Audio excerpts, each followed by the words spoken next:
Hey everybody. Hi. Hi. So I'll start if you guys don't mind. If that's okay. Sure. By way of introduction, we're three good friends that just kind of want to be in conversation about issues that are important. The idea of trying to further build community with the ultimate motivating factor of kind of love and patience. And I think maybe does it sound like good if we introduce ourselves? Sounds good. To my sister Payang, I'm going to pass it to you for that. Sure. So my name is Payang Lifong. I am a DC resident at the moment, practicing attorney as well as a poet. And I'm very glad to find like-minded people in the persons of my friends here. I'll pass it to you. Okay, That's okay. Yeah, no, thank you. Parag Kandar, also in the DC metro area, and I'm a practicing lawyer in solidarity economies law, and also a deep advocate and lover of the Asian American community. Pass it to you. I'm a deep lover of the Asian American community also. We've said it out loud. I'm clearly not Asian American though. But that makes the point to this whole idea about how do we build solidarity amongst all communities to try to build a better, more loving and inclusive world. My name is Kenneth. I'm currently a DC resident. I will say though, even though I'm from Ohio, I'm a bit of a Brooklyn nationalist. My best years of my life were spent in Brooklyn. And I'm just really happy to be here with both Parag and Payang. We've had some really, for me, kind of heart to heart, eye to eye conversations that we thought that wouldn't it be wonderful if we could build a community of people that were patient, loving, and listening toward a healthier planet. Yes. So we all love the idea of coming together, just discussing different topics. This is going to be our first program, so we thought we would start with something simple and easy, such as sharing poems that we love. Because poetry's simple. Who'd like to start? I think maybe Sister Payang should lead us off, since she is the poet of the group. Sure. So the first poem that I'm going to share is actually pretty short. It's called Stationery by Aga Shahid Ali, who was a poet from Kashmir actually. And this comes from his manuscript called The Half-Inch Himalayas. Stationery. The moon did not become the sun. It just fell on the desert in great sheets, reams of silver handmade by you. The night is your cottage industry now. The day is your brisk emporium. The world is full of paper. Write to me. So I think we wanted, of course, to also explain why we chose this poem. So I should say the first time I came across this poem, I was in a BIPOC writing group during the pandemic, and I just felt it was beautiful because it was really short, but it also evidenced the aesthetic of what I feel is the influence of the Muslim Asian American poets who come from Iran, Pakistan, Kashmir, Persia, and it's interesting because Asian Americans may actually choose to use names of lost kingdoms, right? Right now, Persia is not called the same anymore. The same that Kashmir is also not really called. They have different official names. But at any rate, the aesthetic that I see there is really that when we talk about being able to be in the universe, called the greater universe, and then slowly get to the very personal, I feel that that style of poetry does that very well. And in recent years, I've been trying to read more of those types of poets, and it's been a learning experience for me. The reason why this poem appealed to me is because I guess it seems that the whole world become becomes a piece of paper. And for writers, I mean poets, it seems to be such a romantic but as well as poetic idea, because then you could be writing so many things, right? The whole world is a piece of paper and you can write. But in this case, of course, for Aga Shahid Ali, the poem was also very personal because he probably was thinking of a specific person when he wrote the poem. And so it was that longing to hear from somebody who was maybe separated by the diaspora or maybe separated by some type of personal issue. But at any rate, it just opens up the relationship between the two people through the means of paper and writing. And so the first time I read this, I was like, wow, this is so romantic and this is so poetic. And then recently I had an experience where I came to realize, wow, we are in a Western world. This is why paper is so important and everything is about writing. And now that I look at it from, I guess, a movement lawyer who sees some clients struggling with not having everything on paper, and that's why they are getting in trouble with their contracts and the law and everything. And I'm like, I think at some level it also represents the intersection between East and West that we have as Asian Americans. The fact that we are slowly getting into a mode where paper does become really important. Paper is everything. It seems that that's how you keep your relationships, that's how you keep your connection to the world and everything. So it was just interesting to have a different reading in maybe it's a year difference between the first time I read it and then now I'm reading it with a different lens. At any rate, that's kind of why poetry is beautiful, because it's very subjective, and so as the reader, the same words will hit you very differently at different times of your life. So at any rate, that's my feedback on this poem. Amazing. Just the poem was beautiful. The way you delivered it was amazing, Pai Yang. I think it resonated with me as you explained it, and this whole idea of you slipped it in, but I love that the description of activist lawyer. Did you call yourself Right. or something similar? Movement lawyer. Yeah, that's even better. Movement lawyer. Yeah, Yeah. I felt a little vibration when you said that. So, brother, Parag, should you or I go next? What's your privilege? I will go next only because I want to say, like, the fact that you brought Shahid into the space really means a lot to me. Thank you for that. I love that poem so much, and he was an inspiration to so many of us. So yeah, and just like a wonder to be in the room with. So yeah, really appreciate that. I'll read a poem. I had a hard time finding one, but I wanted to read a poem by Bao Fi from his collection Thousand Star Hotel. And Bao and I have been having conversations for a decade or more about a range of things that are probably relevant to the circle here. And so I'll just read this one. There's other ones that I'd love to read, but they're longer. Bad driver, or Asian American activists who talk about their own people like they are other. Driving down a one-way street, the Asian driver says Asians are the worst drivers, and they mean the other Asian drivers, and not themselves, from inside a glass box, air conditioning in the summer, heat in the winter, doors auto-locked.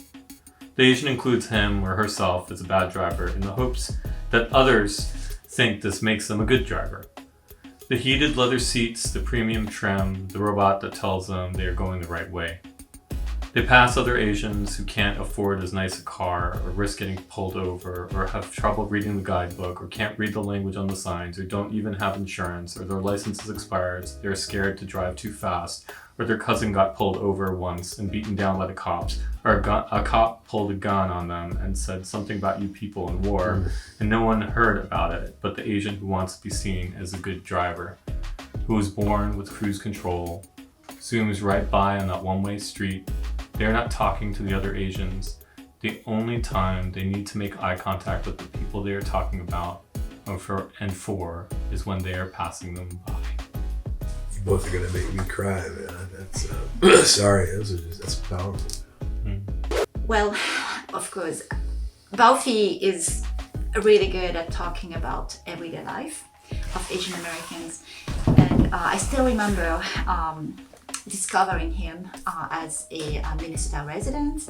He was still, I think, I don't know if he had already graduated from college or not, but I heard him at his college auditorium. And it was just amazing. That was the first time that I heard Asian American poetry, and I thought, wow, this is about us. I mean, you know, poetry is about us, and it's telling our stories. And I felt the same listening to this poem, which is that it's just the daily experiences of Asian Americans that is captured in poetry. And so I'm definitely of the school of thought that poetry is the history of a people, and that's where you find the informal history of the people and the community. I appreciate that. Yeah, and for me, it's about like I took from it what I loved from it is just like our place, right? This liminal space in America. And is it liminal? Is it invisible? You know, are we visible to only ourselves in negative ways? Are we trying to distance ourselves like those people over there? You know, within everyday life, within movement space, within racial and racialized justice space. And that's part of the ongoing conversation that the two of us have had for so long, is how do we have love, you know, for our people, and not get into this place of, well, all those folks over there, you know, I'm good, right? Yeah.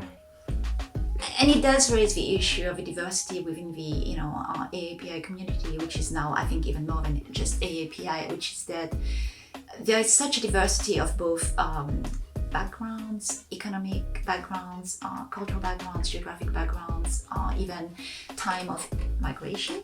So, and a lot of times I think non-Asians, of course, see Asian Americans as just, you know, one community, but really, even within the community, one of our strengths and challenges is actually the fact that we are so diverse. So, and trying to find that unity and trying to find the common ground is an ongoing struggle. And the fact that we do have people that come from such different perspectives, right, and worldviews. I was also struck, and I think you kind of pointed out by the others, but this whole idea, and I think lots of community of color, this idea about being aware and understanding the sometimes the economic stratification in our communities, right? And some of us have been blessed like us to go to schools and places, and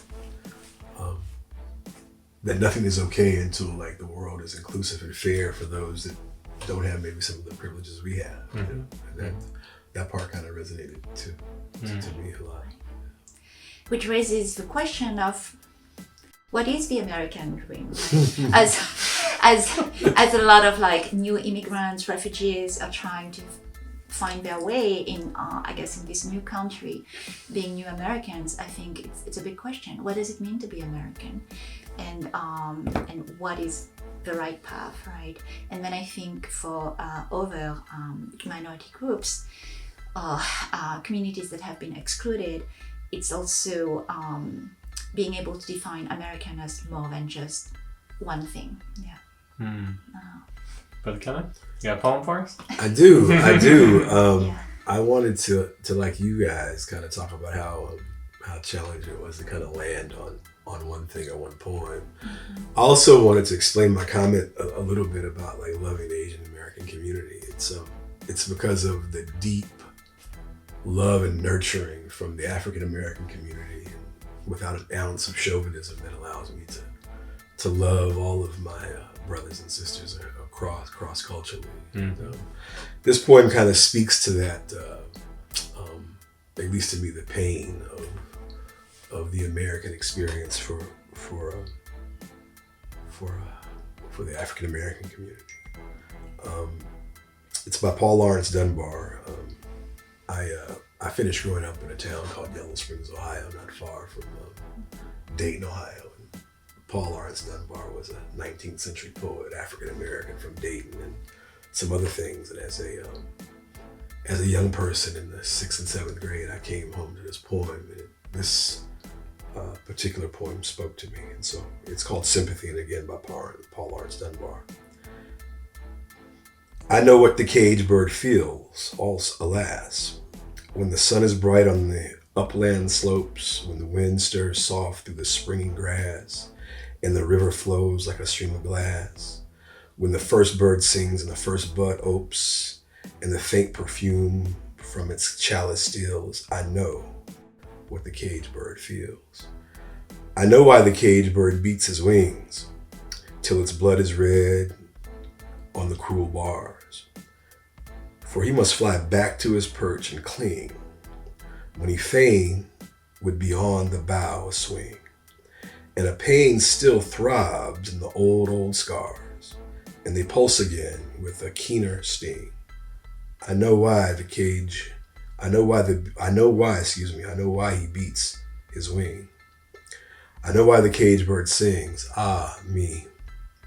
When the wing is bruised and his bosom sore, when he beats his bars and he would be free, it's not a carol of joy or glee, but a prayer that he sends from his heart's deep core, but a plea that upward to heaven he flings. I know why the cage bird sings. I think people of color and African Americans, we can't be told how to love America, right? Or what the American dream looks like. And for me, the way that I love the country and the community I come from, the communities you guys come from, is by trying to make it better, right? And this song speaks to this idea of kind of being limited and put in boxes, right? And boxes not of our making, boxes that we would prefer, right? And one of the things I'm hoping to leave for the next generations is this ability to be able to be free in who they are in all the most beautiful and loving ways. Right. Yeah. I think that one of the things that you in your when you started, like before you read the poem, the way that you said your groundedness in your own community, like that resonated. So like I felt it because I think that what I see is my work for the rest of the time that I have is it's like being unabashedly in love with my people and my community, and to share that and to spread it, that my daily work really looks like supporting folks most of the time, who are doing work in their communities, right? And it's often Black liberation spaces and Indigenous self-determination spaces. And to be there and to support in the ways that I can, and to feel grounded in my own self, so that I don't need to talk. I don't need to say like, hey, look at me, I'm an ally. I can shut up and I can listen and I can make space and co-create space and be there because I've got my own community and I've got my own groundedness, and it's not taking away from that in any way. And I think that my goal, I think, is to help folks to feel that, to feel free, because that feels like freedom to me, to feel like I have a home, and for so many of my friends, comrades, that's a real struggle, I think. Particularly folks of Asian descent in the US working in a lot of spaces. That I don't think that they have that.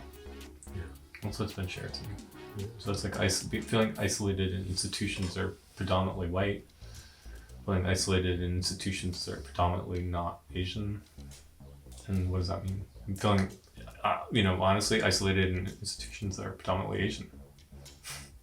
So what does that mean? Yeah, so that's me. I think you make two really interesting points, right, around how you develop or identify who your people are. Some of it, I think, naturally as we grow up and we develop in our communities is like the cultural and religious traditions and the ethnic traditions that are there, and so there's always going to be that. But the other point that you make that resonates with me is this idea that your people are also those in the social justice space, and that that's not based on anybody's particular faith or ethnicity or language or orientation or any other things that they use to kind of to falsely divide us, man. Because I found the same thing, and I like you, I'm unabashedly in love with everything, the good and the bad of the African American experience. But I have been in some spaces where they're African Americans, and you know, the whole topic is like kind of this, what I think is, and I'm sorry to use this language, this whole idea of the bastardized dream, right? Where it's all about accumulation of wealth and property and stuff, and I feel like an outcast. You know, how many square feet has your house? How many cars do you have? $1,500 shoes, and you know, I don't think I've been anywhere but DSW. and so that resonates with me, brother. That whole idea of like, while we love our culture and ethnicity, but the real kind of soul family is the connection around ideas and commitment to making the place better, I think. Yeah, I think that definitely there's that whole issue around, so what is the vision, what is the goal and everything. And at some level, there used to be only one type of American dream, but I think nowadays different people in the US are trying to articulate different visions of the American dream. I totally understand, you know, and maybe it's capitalism, maybe it's, you know, the American dream. A lot of people in the US think that the goal is indeed to accumulate material things, as well as that money will solve everything, right? Which is that if only you had money, you would have freedom. And it's very interesting because definitely even in our lifetime, I think there has been a shift in the economy, which has also impacted the younger people. So I remember going to school, and when I was a young college student, everybody would talk about, what do you want to do? You know, I mean, what is your dream job? All of those things.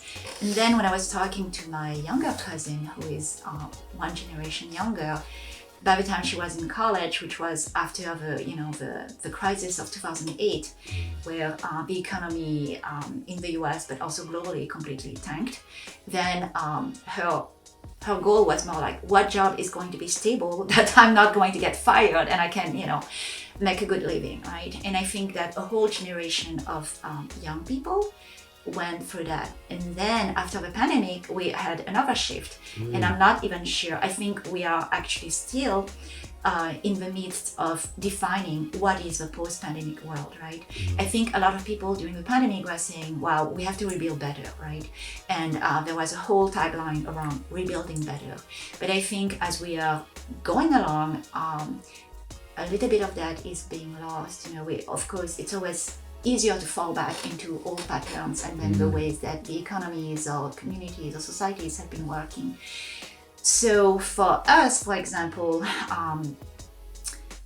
and for me, for example, that just went back to the practice of law during the pandemic, and I guess going back to the practice of law as a more experienced and more mature person, it's really a little bit like Parag, thinking, hey, I only have so many years, and I decided that I'm going to go back to the practice of law. And a lot of things that I didn't like, I guess, the first time around, and a lot of the limitations that I felt, I'm like, forget it. I mean, the legal world has changed, first of all. I mean, a lot of new, I think, legal paths have opened, which did not exist way back. And then the other thing is that I think going back as a more mature person, a more experienced person, my vision of what the law and the legal system or justice is very different. And so as a younger person, maybe feeling a little bit afraid of, oh, am I really supposed to be doing that? And that's not what a lawyer is supposed to be doing, or, you know, all of those things. I think you let go of that. And even though the legal profession is defined in in very specific ways, right? We still have like all those professional ethics and code of conducts and everything that are helpful. At the same time, I think that there's a little bit more flexible thinking about what is the role of an attorney, what is our relationship to the community. Can we be involved or not? I mean, believe it or not, I mean, there are some people that also still think that for different reasons that attorneys cannot quite be part of the community. Some of it is, not having direct relationships. Some of it is conflict of interest. Some of it is not wanting to be in the room seen as the people with knowledge, but really letting other people, find their way and speak and all of those things. So I think movement attorneys in this day and age, we really have to define what we are. For me, being, I guess, an artist, a poet, has also, I think it's making me, and both, right? Being a lawyer is making me a better poet, and being a poet is making me a better attorney.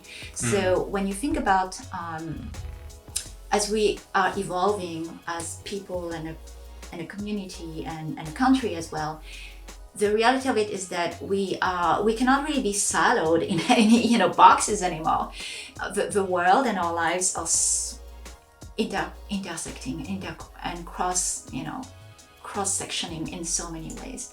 So it's funny because on the one hand, way back at the beginning, for example, my great-grandfather in Laos, before the world became so much bigger and so much history happened, he was a kind of person who could do everything and back then, right, everybody could kind of do everything because you didn't really have like specializations, people being only doing one thing for a living.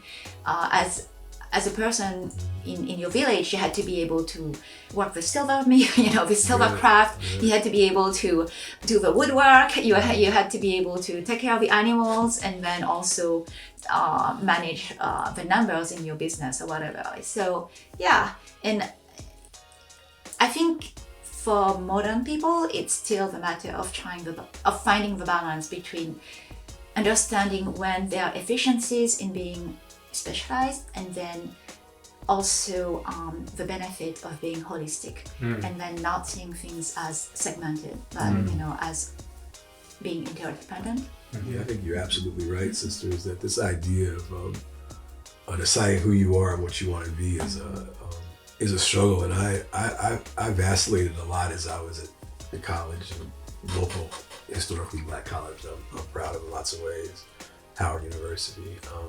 But I struggled. But when I came home to this idea that, I wanted to attach my future and destiny to the folks that are the least heard, have the least opportunities. I knew that the economic ideas or the economic accumulation for me and the kind of life that some lawyers live probably wasn't accessible. But it's been, Sweet Honey has this. They redid this song, I'll Be Your Water, and it says, this sweet freedom struggle of mine. And for me, with the ups and downs economically and stuff, this idea of trying the best I can to be connected to social movements all over the planet and here has been so rewarding. So I have a question then. So like when we build our new utopia, what practical skill do each of you want to bring to that utopian society? And Brother Parag, I see the world,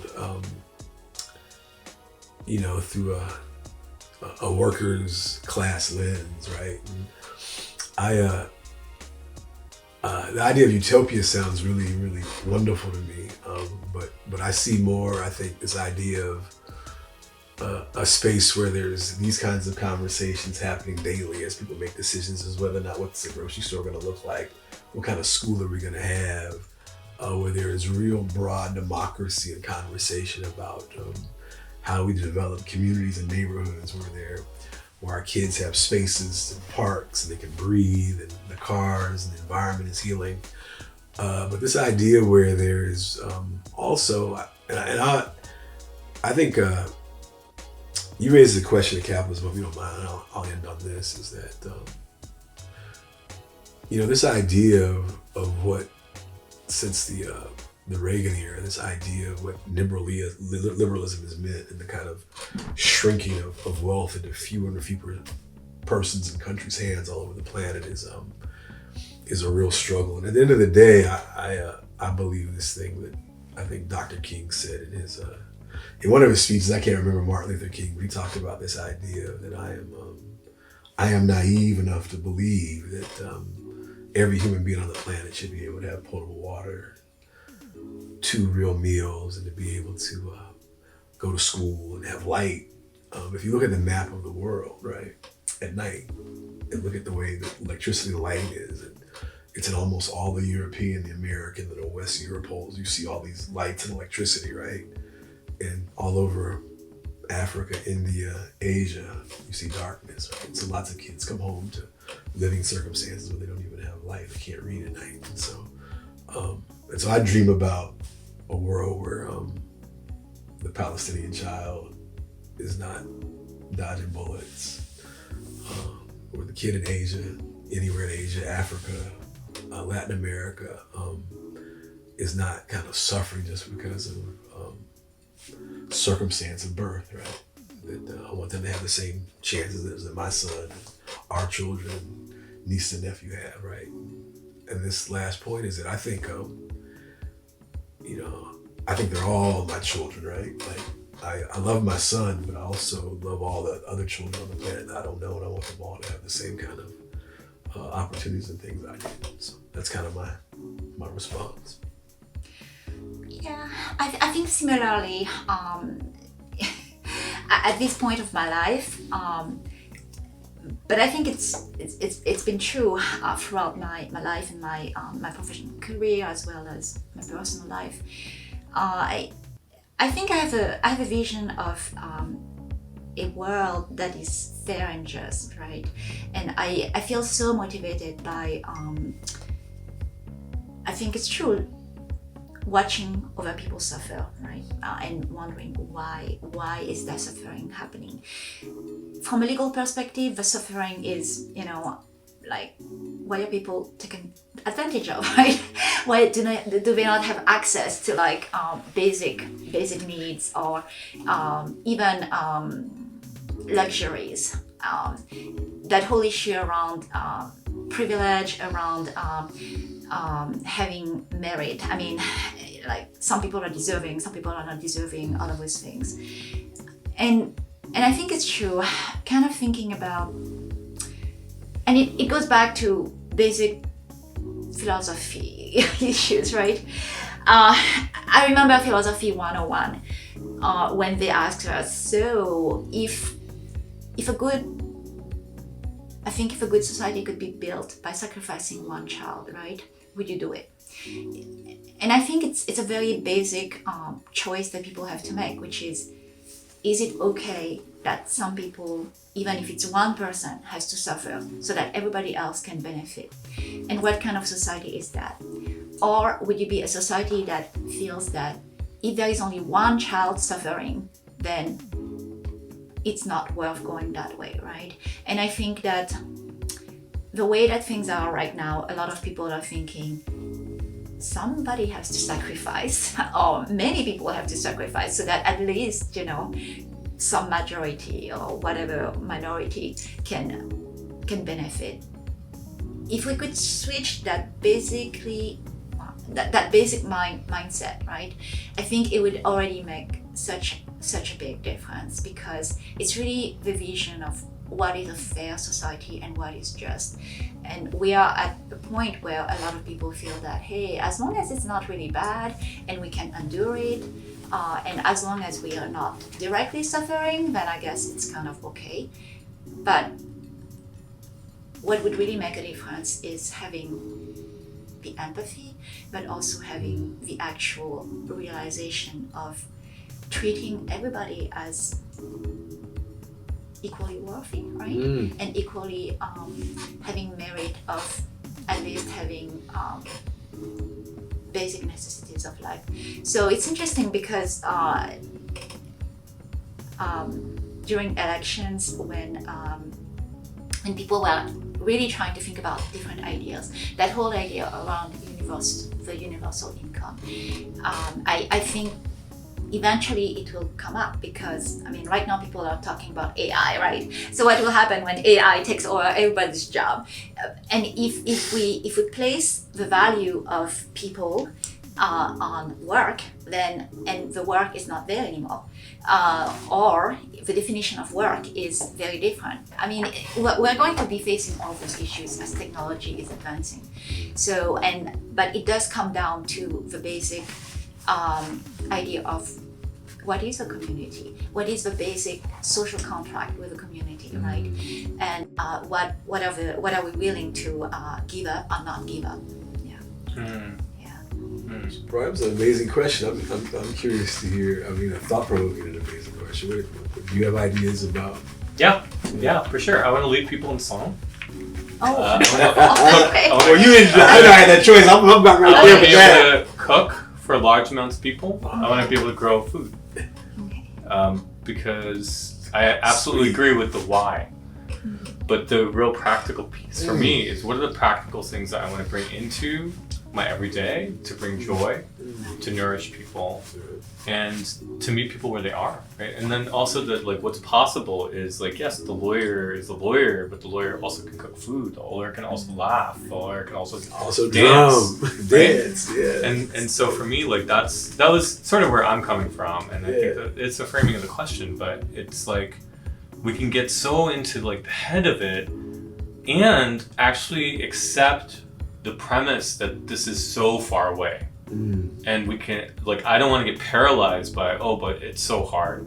Because I work with folks who are going to take over Wall Street. Like, you know, they're talking billions and trillions of dollars of moving money into community control. That doesn't come from philanthropy.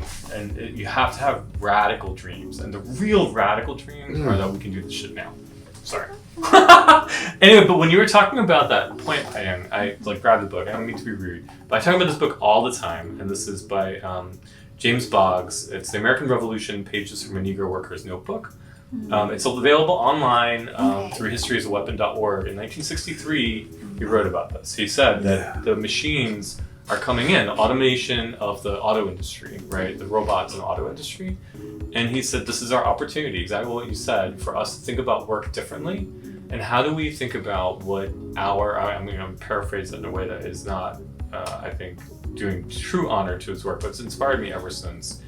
In like, how do we think about what it means to be human in a different way? Like, he saw the agrarian, like the agrarian economy, the industrial economy, post-industrial economy is like, what's next? 1963, Ossie Davis and Ruby Dee sent this book to MLK, to Malcolm X, to all of the leaders, many parts of the movement at that time. And it was there, right?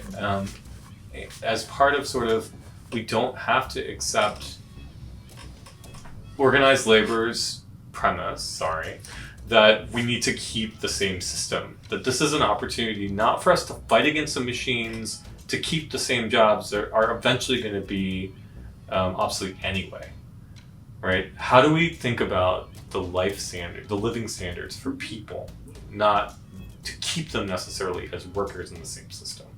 And I think that is like the radical thinking, right? Of like, and so that to me is like super exciting, right? And I don't say that I actually have these ideas. My clients are the ones often, or the folks I get to see in community, who are like, why? And it's like, well, this is what the law says. Why? Right? Like, I don't think the law makes any sense.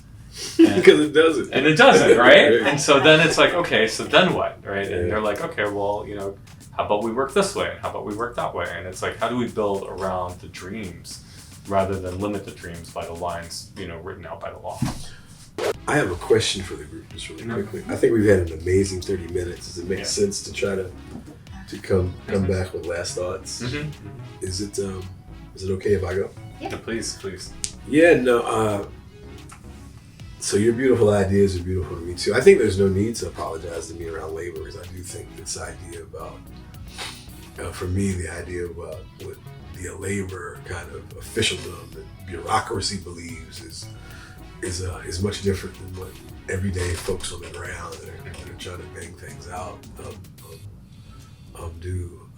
I'm a huge James Boggs fan, and had a chance to meet his wife in New York. It's Grace Lee, I believe, Grace Lee Boggs, and a dynamic African American Asian couple. And she was on the front lines during the entire kind of civil rights movement. They're beloved all throughout the community, but I got grace to be around her. One of the things I think I want to do is like just talk about what this has meant to me. I think this has been a really kind of healthy expression. I think the language has been kind of fun and accessible. I wish that I would have thought about fun stuff when Parag asked about this question, because I want to drum, I want to sing, I want to swim. I don't want to work 8 hours a day. You know, I think it's ridiculous for humans that have to work away. I want more leisure time. You know, but I want to thank you both, right, for this space and community, and I'm just real hopeful that if we do kind of send this out and people listen to it, that folks will look to create similar spaces with their friends. And just like, we love folks, man, and we want folks to have these kind of conversations all over the place. Folks of color in this country can make it look like whatever we want, and we got to sit down and understand and learn from each other.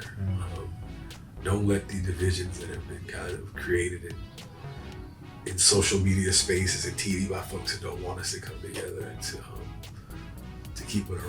I think I heard I don't know who it was, but someone said when the governed come home to their power, and pretty soon, and I don't know if I'll see it, but pretty soon the country's going to be mostly Asian, mostly Latin, mostly Black, and people of color. And that doesn't mean that we'll always agree or be on the same side. We certainly, if we work together, we can kind of avoid divisions. We can kind of create the space we want. So thank you both. I'll leave it to you two to close this down. To put simply what my dream is for people, it's very simple actually. You know, it's for everyone to be able to have a beautiful life, right? And beautiful life means to have access to beauty. I mean, right now beauty is actually a money issue. I mean, and it was interesting because one time I was looking at a beautiful piece of art, and then my thought was, but how many people are going to be able to afford that, right? Because art is one of those things where it's one way that people show wealth, but it's also one way that people build wealth and everything. But at any rate, when we talk about, I think we as allies have that vision that yes, we're going to finally have the mass or whatever. But I think, and we're seeing it right now in the political and economic world that we live in the US, is that the same way that we see this good and beautiful future coming together, I think the reality of it is that people who are not non-white see it and they're scared, and they're so scared, and they're ready to do anything to stop it, right? And what has happened with the law, unfortunately, the law has been used as a tool to control the masses, right? So even though we might have the mass, we may still not have power because the law is going to somewhat make sure that a few people, even though they're not the large numbers. I think you just outlined our next episode. Okay, I'm sorry to interrupt you, but that would be a wonderful conversation. All right. Okay. Sorry, go ahead. Yeah. Okay.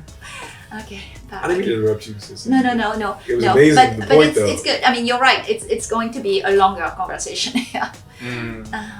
Thank you both. I honestly thought you were going to say smash that like button. So.